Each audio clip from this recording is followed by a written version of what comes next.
Wildfires, along with hurricanes, floods, tornadoes, any of those types of things are especially challenging when you have large animals like horses. Every moment counts.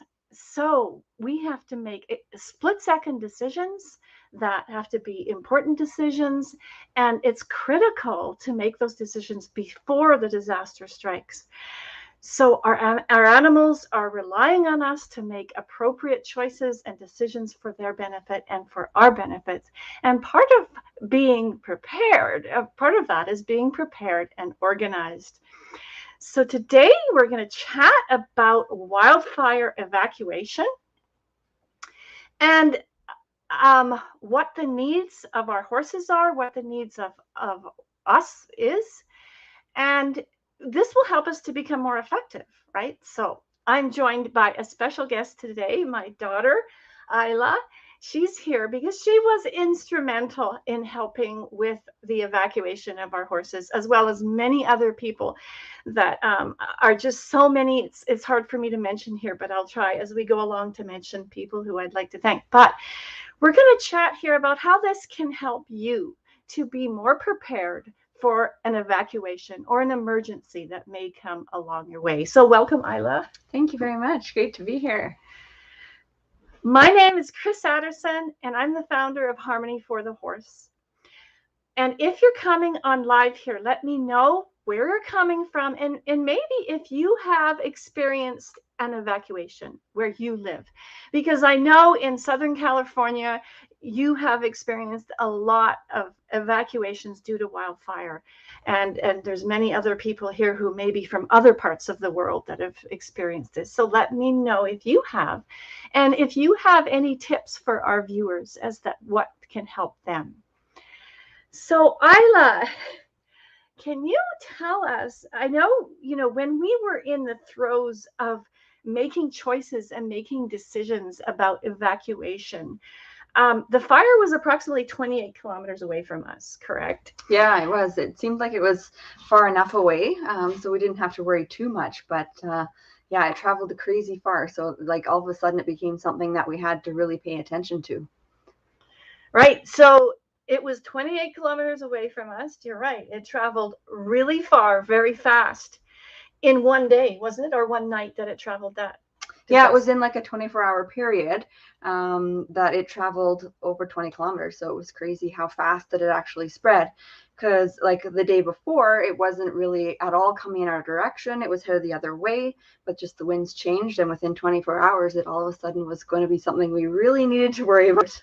Yeah, so it's fast, right? Within 24 hours, Isla was monitoring this all the time. She was on all her lightning strike apps and her fire apps and all the, so she was monitoring it. And with, like she said, it traveled 28 kilometers, which meant to us that if we didn't take action at that point in time, it could have traveled another 28 kilometers and been on top of us. And we didn't want to be in the position that we were trying to load horses in the dark with anxiety, with panic, with a fire on our doorstep. So the wind is something you really need to look at, isn't it? The prevailing winds, where they're coming from. So can you talk a little bit about that? Yeah, so when the fire was first, I actually wasn't here. I went away to visit my partner's parents. So I was really monitoring the fires a lot because I was away. And we were monitoring the direction of the wind. And at the time when I left, everything was good. Like I said, it was heading away from us at that time. But in that period, the winds shifted direction and started to bring the fire directly towards us. So that was a huge scare to us because just a matter of a shift in wind direction can mean devastation. Yeah, that's right. So you were away, like you said. What happened then? What did you do, and what were you going through when you were driving in a hurry to get here?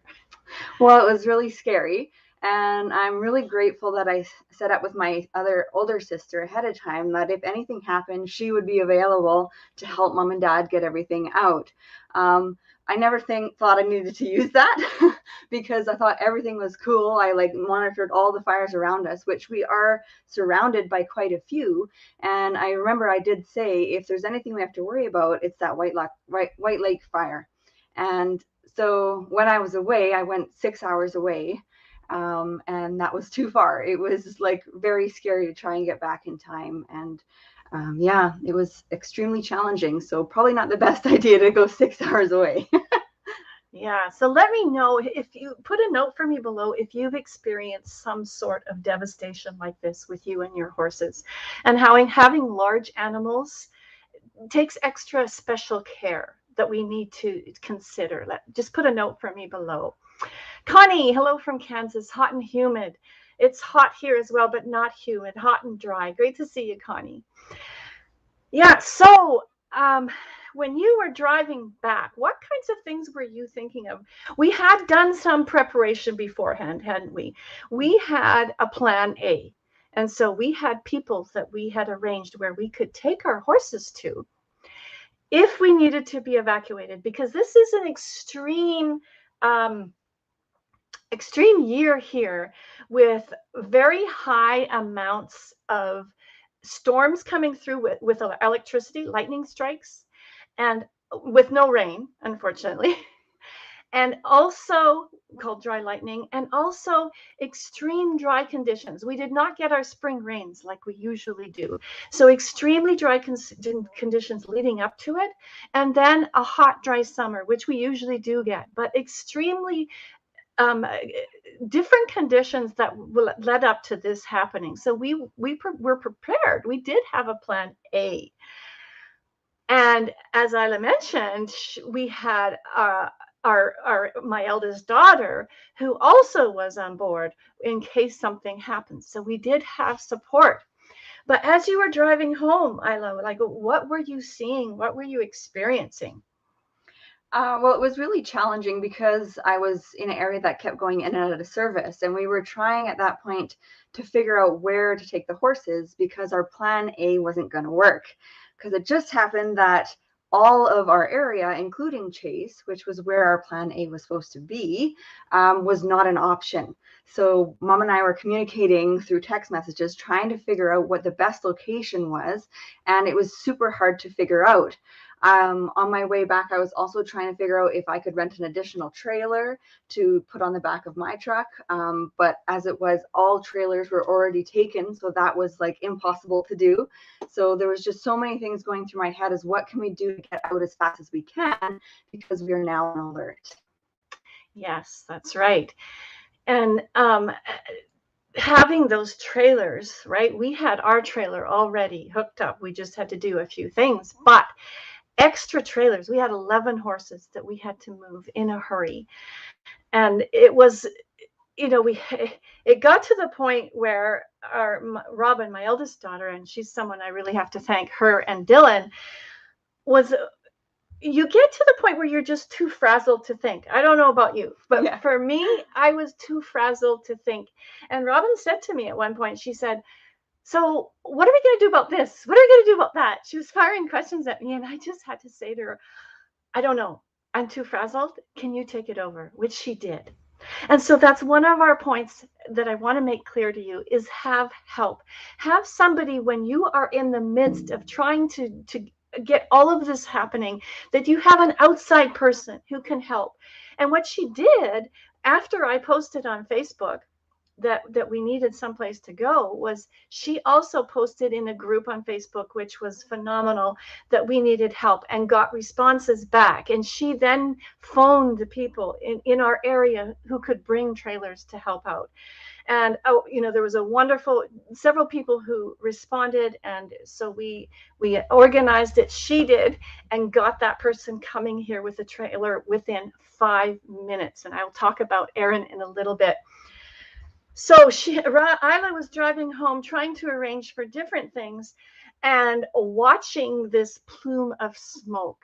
And from our perspective here too, as we do irrigation around our farm, we had incredible plume of smoke that was like nothing we'd seen before. And these, when this happens, it creates its own weather, right? It creates its own environment and its own weather. And when I saw this plume of smoke coming in from the west and the wind blowing very hard, my heart just sank because I knew it was different. And Isla witnessed it driving home, right? Yeah, it was crazy. As we came into Kelowna, you could see this like massive black cloud that entirely consumed the valley. And as you got closer, it got darker and darker and was just like you were in a freak show almost. It was crazy scary. It was, wasn't it? It was surreal. It wasn't believable. And the speed of which the fire was traveling also wasn't believable. So that's why we decided to evacuate our 11 horses. And so when Isla got here, and the alert was put on, and I had posted actually on social media and got responses from all around the world. And if any of you are listening here who responded to me, thank you so much for responding. Your support was very helpful, beneficial.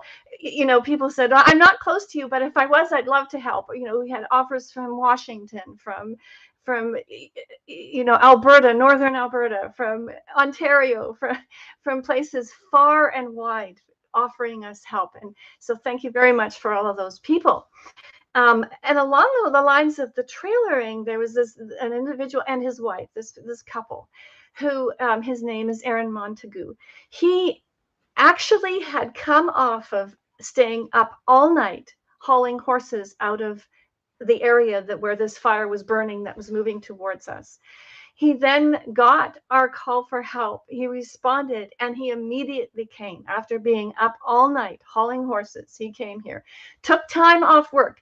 So I'm just giving you this as an example of how people really come together in this type of situation. But the network is so important. And he had his truck and his trailer here. He took the first load of 3 geldings.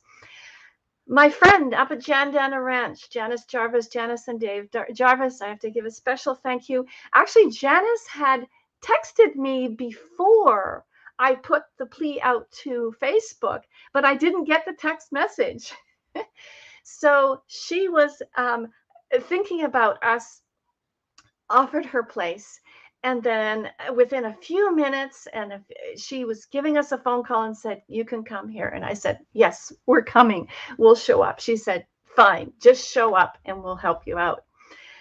So the first load of horses went off up to Jandana Ranch, 3 geldings all together.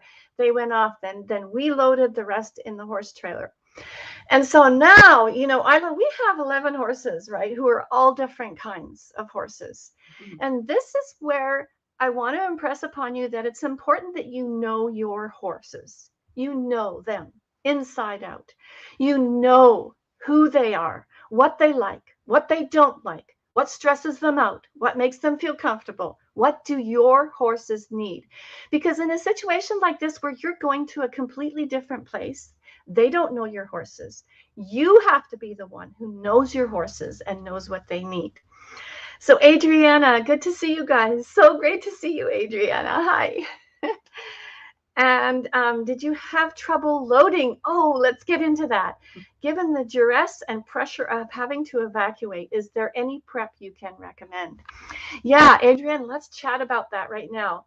So we have like all kinds of different horses. Some of them have traveled across the country, competitive, competition horses. Some of them were rescued. Actually, probably 50% of them are rescued. Some of them had never been in a trailer since they were rescued from where we rescued them to come to our farm and have never been loaded again. But all of them, every single horse has been handled a fair amount. And so, Adriana, that's what I would say would be the prep. Number one, first of all, is make sure that your horse is handled. Your horse is brought out, right? You do things with the horse. And I just want to say here, this video, I'm putting together a video that will be on YouTube as well, which will show you some of the preparatory things you can do to help with trailer loading, with photographs and videos of what I did to prepare my horse to trailer load, because my horse is actually one of the horses who hasn't been in a trailer very much and was very claustrophobic. So things like showing your horse how to step up on into something, right? Have a block where your horse steps up into something. Showing your horse that there's a trailer, just getting your horse familiar to see the trailer, have the trailer inside their paddock perhaps, that they can visit it and maybe walk in on their own. Make sure your horse follows the feel, right? They're able to follow being led. All this done before, like Adriana says, before the stress and the worry and the anxiety, because at that point in time, it's too late. You need to have this prepared. Know your horses so you know which horses go well together. Know how to load the horses in the trailer. Which one first? Which one second? Which one third? Do some need dividers? Do some need it totally open? Do some need food? Do some need no food, right? Who gets along with who? Those kinds of things. When you've got 11 horses, we did it in 3 loads. And so we had to make sure that there was the compatibility there with everybody.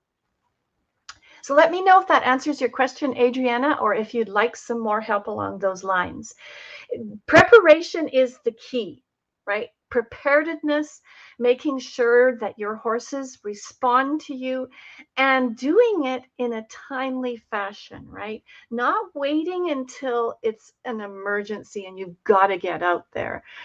We did it before, like we did it in the daytime before night, and all that day, there was people hauling out along our road. So you need to consider that as well, right? The busyness, this is very quiet road, but when you're put on alert and you need to move quickly, it's not just you, it's everybody else in the neighborhood doing the same thing. So you need to take that into consideration. Don't wait. Make sure your horses are safe. Let me know. Adriana says, thank you, Chris and Isla. You're welcome. If you have any more questions, please put them for us below and we'll answer. Connie, flood. I loaded and got them out until water went down and could clean up. That's good, Connie. Yeah, that's exactly what we did, Connie, is we got the horses out first, right? That was our priority, wasn't it? Mm-hmm. Right? We so much so that we ended up not looking after ourselves, but that's okay. We had our horses out first, we had them safe, and then we could come back, or a person could come back at that point in time and look after things. So getting your horses out is of priority. All right, so anything else you want to say, Isla? What about when we were up there at Jandana? What was that like for you? Well, it was amazing that we had a spot to go that was big enough for all our horses, and we were welcomed with open arms. So that took a huge weight off our chest. So we are very, very grateful to Janice and her crew. It was just so nice to know that we all had them in the same spot, and she had different areas where we could put different groups, because we had 3 different groups that had to go in separate paddocks due to like bossing issues or older horses or different needs. So it's important to know that too, like which groups go together once you get to the destination that you do have to evacuate your horses to.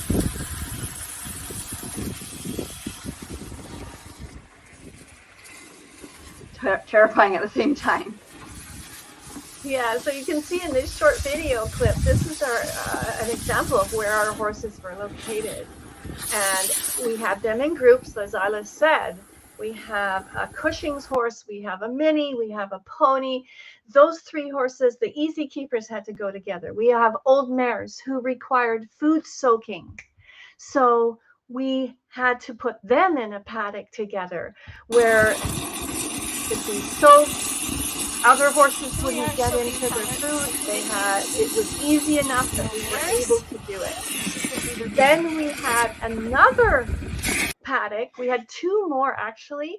One was for the 3 geldings, one of which is kind of stallion-like, so he had to be with 2 other geldings. And then we had 3 other horses together, and those horses were younger type of horses that were less experienced. So very important to have them in groupings. Like we said, getting to know your horses, exactly what their needs are, and knowing ahead of time how you might do this.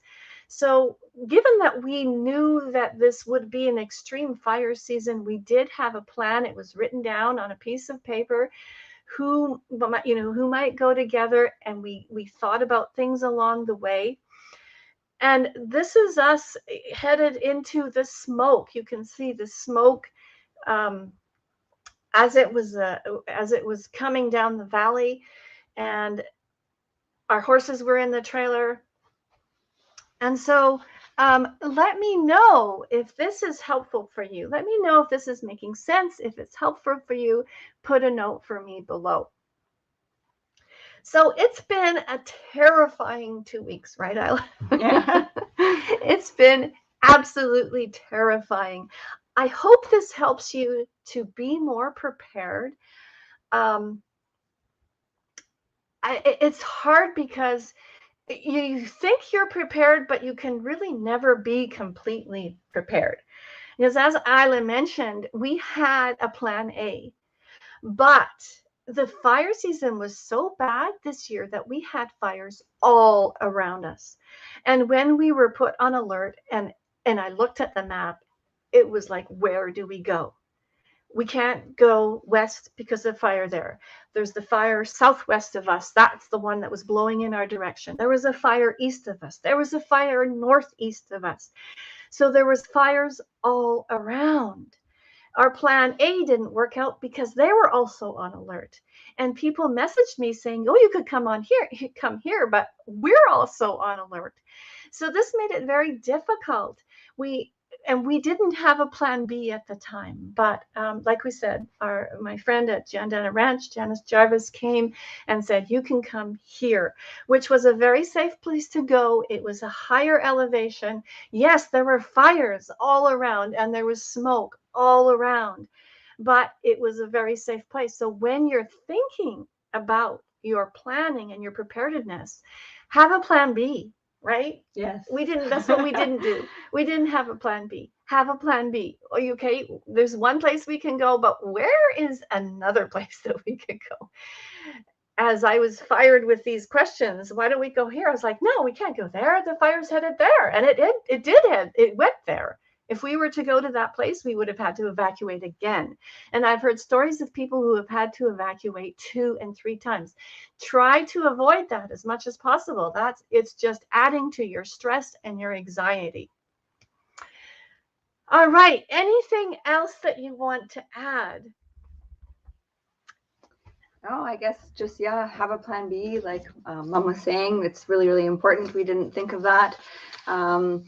Yeah, and just be really prepared. Know which horses go with which horses. Have a kit in the trailer, first aid kit, so that you know if you're evacuated somewhere, you can still look after cuts and wounds. Because going to a new places, you never really know what kind of fencing. It might be different than what you currently have. So it's always good to have like your first aid kit ready to go too. Yep, good point. Excellent point.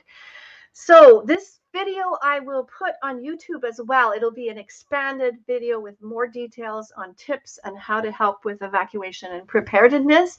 Let me know if you have any questions right here. I always come in afterwards, and if you're on the replay too, feel free to put questions, put notes for me. Let's have a chat. Let's have a discussion, and we can help you to be more effective, more prepared, more planned for these types of situations that are so extreme that at times it felt like it wasn't even real, didn't it? Yeah. We just had to operate on autopilot and make sure that the horses were safe and sound and take it from there. So thanks so much for being here. And like I said, feel free to put notes and questions below. And I will see you next week at this time. So thanks so much for being here. I'll check my messages. Thank you very much. And thanks for having me. Great Thanks, to be here. Make sure you got support, like a person like this that's by your side, helping you along the way, as well as Isla's partner, as well as Robin and her partner, and all those people on Facebook who responded, and all of the people who offered to bring supplies, etc., etc. We were a group of evacuees at Jandana Ranch. Um, hanging out there waiting out the fires. So thank you so much to everybody. Yeah, thank you. And we'll see you next time. Okay, bye for now. Bye.